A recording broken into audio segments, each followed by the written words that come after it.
بسم الله والصلاة والسلام على رسول الله صلى الله عليه وسلم. نستأنف حديثنا الخاصة بالأجهزة الطبية. النهارده يا جماعة هتكلم على موضوع برضو مجموعة من الاعتبارات لازم أراعيها وأنا بقيس نسبة السكر في الدم، بحيث من خلال الاعتبارات دي أنا بتوخى وبتفادى أي إشكاليات أو أي مشاكل صحية ممكن تطرأ نتيجة لإجراء قياس السكر. إزاي؟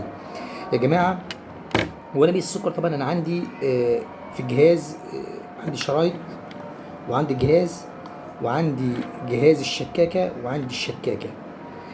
المفروض عشان اقيس السكر المفروض اتبع الخطوات التالية. رقم 1 طبعا انا حاطط البطارية في الجهاز.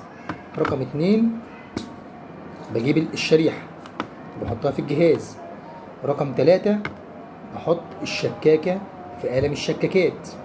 للعلم انا ممكن استخدم الشكاكة بشكل مباشر كده اهو، ممكن احطها في القلم. الفرق ما بينهم ايه؟ انا بحطها في القلم، القلم الناجم عن الشكه ما بيبقاش يعني في قلم تقريبا، لكن لو انا استخدم الشكاكه بشكل مباشر بيبقى في قلم شديد، فيفضل استخدم القلم شكاكات.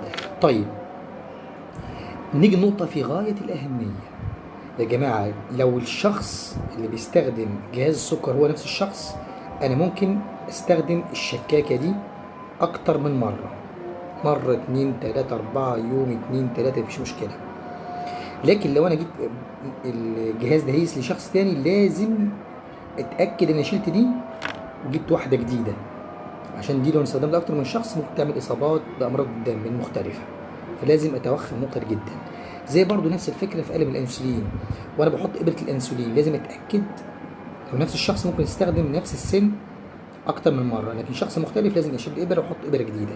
الحاجات دي للاسف لازم انا كحاله لو رحت مثلا صيدليه او مكتب مساهمات طبيه عشان اقيس السكر، وانا بقيس السكر لازم اشوف الراجل اللي بيقيس السكر، اتاكد لو بيغير الشكاكه او بيغير سن قلم الانسولين في حاله لو اداني جرعه انسولين. طب انا في البيت لو نفس الشخص بنفس الجهاز مفيش مشكله استخدم الشكاكه اكتر من مره واستخدم ابره قلم الانسولين اكتر من مره. لكن لو في حد تاني يستخدم الجهاز مش يحبذ بل ينبغي لان اشيل الشكاكه واحط الشكاكه جديده عشان لو حد مصاب ما يعديش الطرف الثاني. شكرا جدا ليكم والسلام عليكم ورحمه الله وبركاته.